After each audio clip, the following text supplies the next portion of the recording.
जय हिंद दोस्तों। और कैसे आप सभी लोग, उम्मीद करता हूँ सही सलामत होंगे।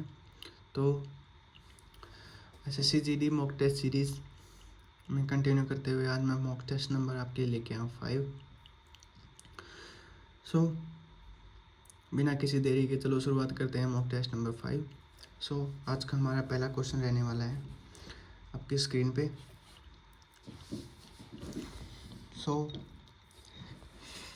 What does the question states that a dishonest shopkeeper takes 20% more than the indicated weight when he purchases the items for the dealer. Okay, तो देखना कोई भी शॉपकीपर या डिसऑनेस्ट शॉपकीपर वगैरह के जितने भी क्वेश्चंस होते हैं उसमें आप सिंपल सी एक चीज़ करना कि जो शॉपकीपर है और जो हमारे पास है कस्टमर, ओके, ये पैटर्न आप फॉलो करना।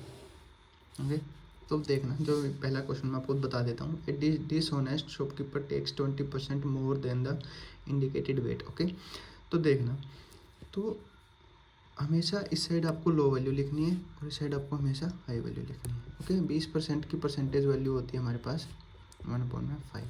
तो ये बोल रहा है कि जो शॉपकीपर ने क्या किया, बोल के तो उसने 5 का सामान, पर बोले कितना आया, 6 यूनिट सामान लेके आया। ओके, मैं आपको बता देता हूँ, अगर 50 ग्राम, ये बोल रहा है कि अगर उसने, जो शॉपकीपर जब सामान खरीदते वक्त 50 ग्राम लेने वाला था, तो उसने बेईमानी से वो जो है 60 ग्राम ले लिया। ओके, पर उसके साथ के साथ उसने क्या किया, 20% less, he gives 20% less than the indicated weight to his customer. अब जो कस्टमर इसके पास आया उसने उसको 20% सामान लेस दिया। मतलब अगर वो बोल रहे हैं कि मैं आपको सामान दे रहा हूँ 50, ओके, 50 ग्राम अगर मैं आपको सामान दे रहा हूँ, पर वो रियलिटी में दे कितना रहा है, 40 ग्राम। मतलब यहाँ पे जो 20% है, देखो दोनों में 20% यूज हुआ है, यहाँ भी ऊपरी 20% का प्रॉफिट है, नीचे भी 20% का प्रॉफिट है। पर जब ऐसे क्वेश्चन आप करेंगे तो इसमें हमेशा आपने याद रखना है कि लो वैल्यू एक तरफ रखनी है, हाई वैल्यू एक तरफ रखनी है। Okay, so it goes like that. So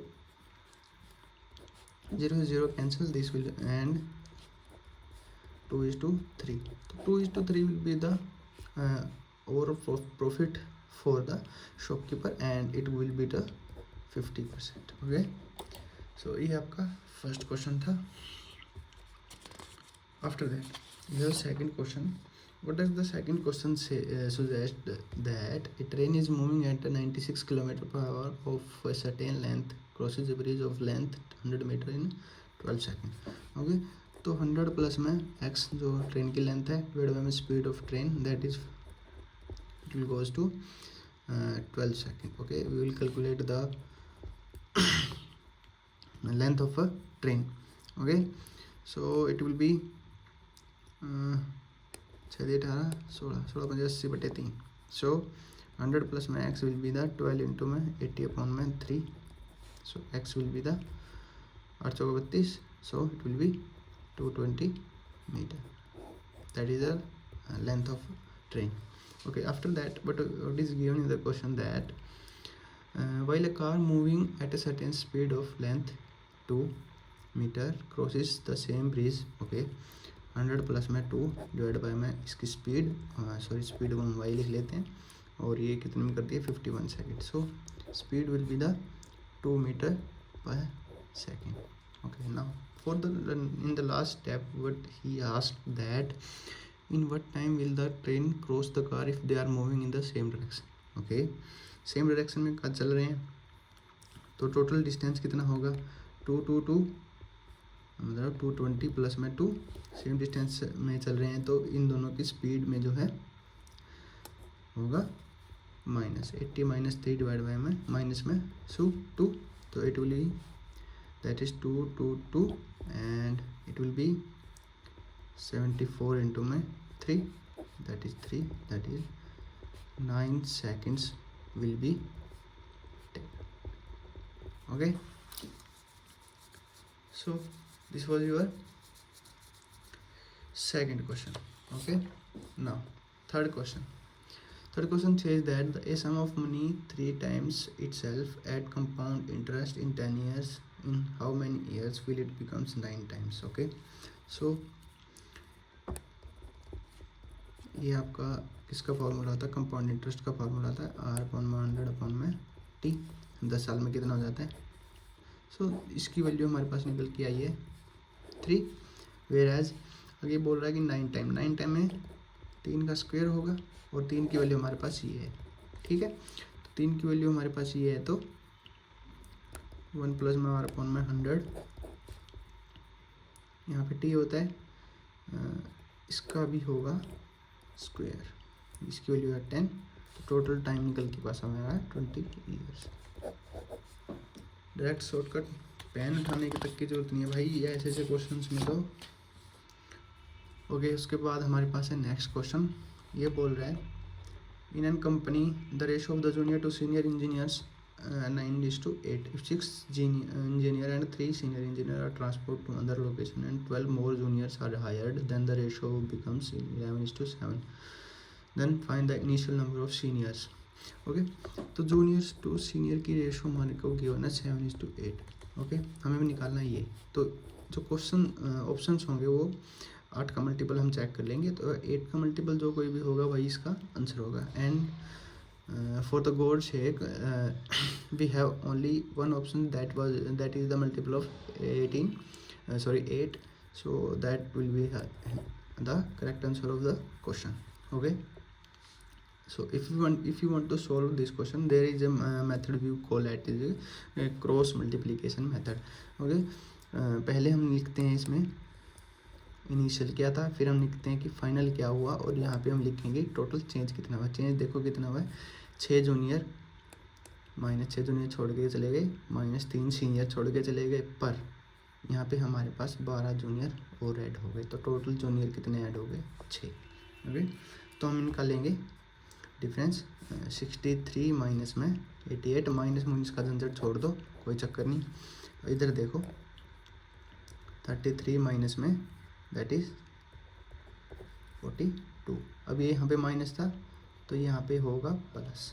okay, ये दोनों हो जाएंगे प्लस, तो यहाँ पे कितना आएगा 75 and it will come out to be 25, so that will be 3। So 1 unit is equal to 3, so what we have to calculate is 8, तो 8 into 3 18 and 24 junior number of seniors was there in the company. Okay. Now, this is again the questions of the simple concept that 100 minus d upon में 100 plus में p।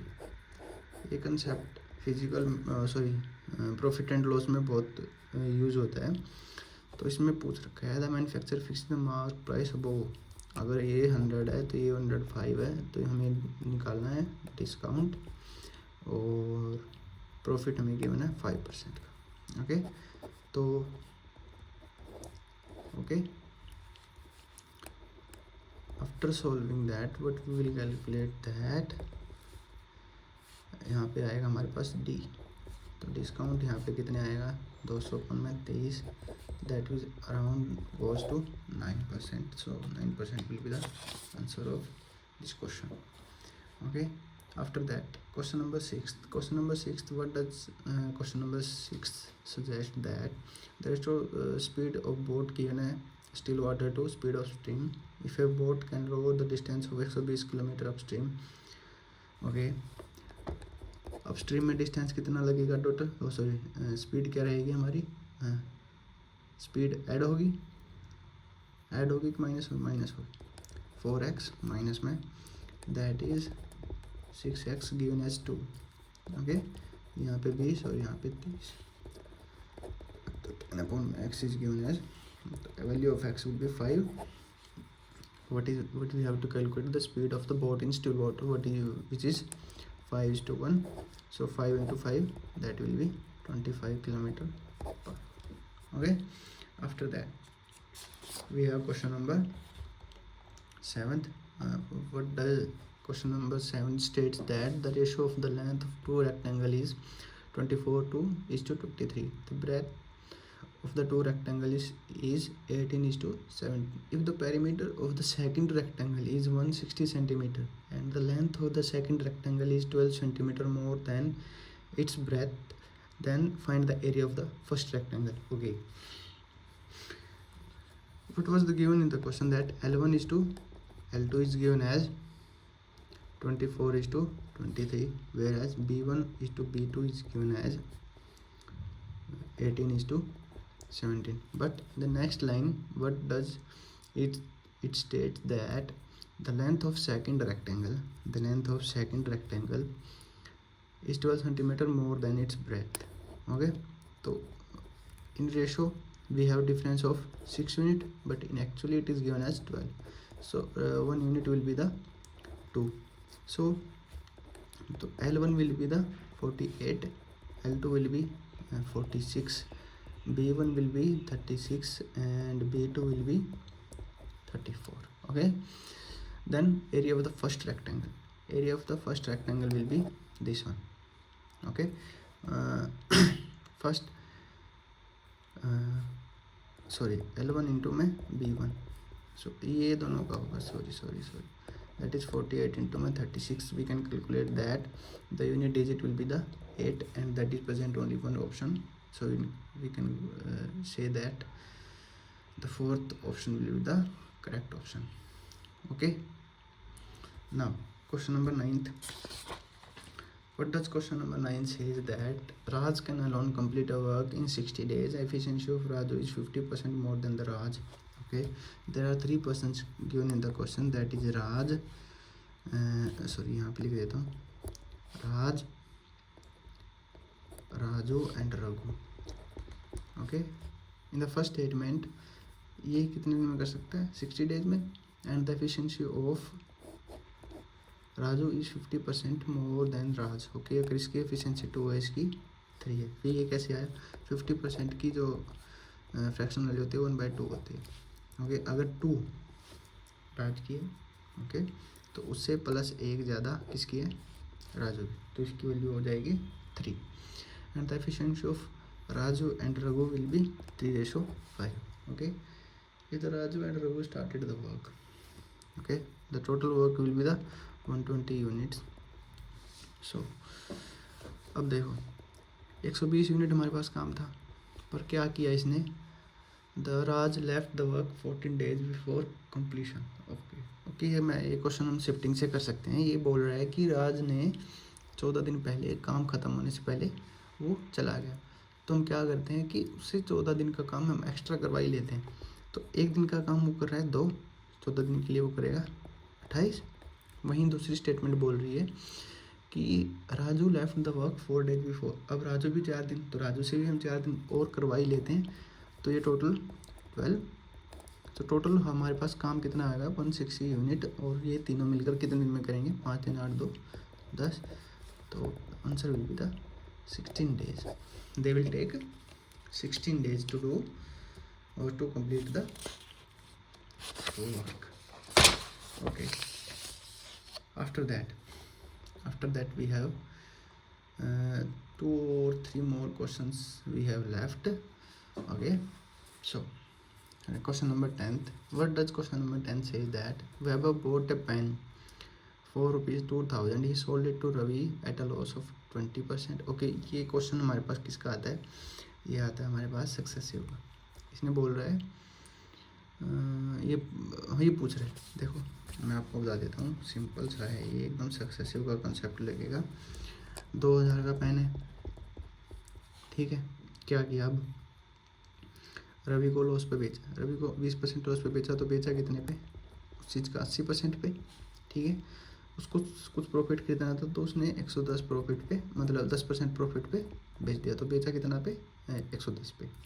वहीं अब विकास की बात करें, विकास ने क्या किया? विकास को भी 10% प्रॉफिट चाहिए था, तो उसने भी 10% उसको बेच दिया. ओके, तो क्वेश्चन में एक तो सबसे पहले देखो मल्टीप्लाई आएगा किसका? 11 का, और we have only 1 multiple of 11, that is option number B. तो ऑप्शन नंबर बी इसका करेक्ट ऑप्शन हो जाएगा. उसके बाद हमारे पास है क्वेश्चन नंबर 11। क्वेश्चन नंबर 11 में क्या पूछ रहा है ये, the ratio of the speed of boat A B and stream is 15:14:10। Okay, boat A boat B और स्ट्रीम की इन्होंने दी है, तो डिफरेंस बिटवीन द मैं लिख देता हूँ, बोट ए बोट बी और स्ट्रीम इन्होंने गिवन है 15, 14, 10। Okay, but the question said that the difference between the speed of boat A and B. Okay, ratio में कितना है 1 यूनिट, रियलिटी में कितना है 2, तो 1 यूनिट की वैल्यू अगर 2 है तो बोट ए की जो स्पीड आएगी हमारे पास 30, बोट बी की हमारे पास आएगी 28 और बोट जो स्ट्रीम की आएगी हमारे पास आएगा 20 किलोमीटर पर आवर। अब ये बोल रहा है what is the difference between time taken by boat A okay to cover 150 kilometre along the stream का मतलब ये दोनों ऐड होंगे, ठीक है। तो 3 घंटे तो इसने ले लिए, और बोट बी की बात करें, बोट बी ने 120 अगेंस्ट द स्ट्रीम में होगा ये,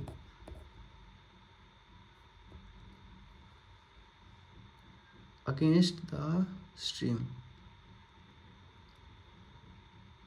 boat B will be here, तो it will be 8, that will be 15 hour. Okay, तो इन दोनों का डिफरेंस कितना आ जाएगा 12 hour. So that is the our question. Okay, so ये मैं यहीं पे कर दूँ। चलो नेक्स्ट क्वेश्चन हम देखते हैं। नेक्स्ट क्वेश्चन क्या है, N alloy contain silver aluminium and copper in the ratio of 5:, okay, we have silver, aluminum and copper in the ratio of 5:4:7। okay, so पूछ रहा था quantity of copper in kgs that must be added to 320 kgs of mixture to have alloy that contains silver copper in the ratio of 5:। देखो ये हमारे पास initial ratio है, अब हमारे पास final ratio क्या गिवन है इसने 5:4:8। ओके, हालांकि इसने ऐड क्या किया, कॉपर ऐड किया, तो इन दोनों में कोई चेंज नहीं होना चाहिए और एज पर रेशोज हो भी नहीं रहा। ओके, तो पहले हम निकालते हैं कि हमें 1 यूनिट की वैल्यू निकालनी है। पहले हम इनकी निकालते हैं 5, 4, 9, 7, 16, ठीक है। 16 यूनिट की वैल्यू हमें गिवन है 32 kg, 320 kg, तो इट विल बी 20 kg। तो 1 यूनिट की वैल्यू 20 kg, तो हमें निकालना कितना है 1 यूनिट, तो 1 यूनिट की वैल्यू 20 kg, तो that will be the happy answer for the question. Next we have question number, this is the last question for today's mock test. तो what it states that the ratio between the age of father and son, okay, again it is the age is question and you can say that usual method of cross multiplication will be used to solve this question। okay, ये initial है, final में क्या होगा 3 times हो जाती है कितने +5। So present age of father, okay, you can go through the multiple of 7, but it have 3 multiple of can say that's 2 multiple of 7 present in the options, so we have to solve the question। so solve कैसे होगा ये होगा इन दोनों की multiply 7 minus में 6, that is 1 unit equal to 10। Okay, तो 1 unit की अगर 10 आई है तो you have to calculate the value of 7 unit, that will be 70 years। Okay, so ये था आज का हमारा मॉक टेस्ट। देखिए भाइयों, अगर आपको पसंद आ रहा है कोई भी मेरा कंटेंट, अगर आपको पसंद आ रहा है तो कमेंट ज़रूर करो और ज़्यादा से ज़्यादा प्यार दो, चैनल को सब्सक्राइब करो। और मैं आपको बता दूं, कोई भी अगर आप डाउट वगैरह आपका है मैथ से रिलेटेड या किसी सब्जेक्ट से रिलेटेड, कोई कंसल्टेंट या वैसे कुछ भी अगर आपको चाहिए तो मैं आपको व्हाट्सएप नंबर लिख देता हूँ, इस पर आप मैसेज करो, कोई भी डाउट हो, किसी भी तरह का डाउट हो, वो मैं आपका डाउट जो है नेक्स्ट वीडियो में सॉल्व कर दूँगा। Okay, thank you.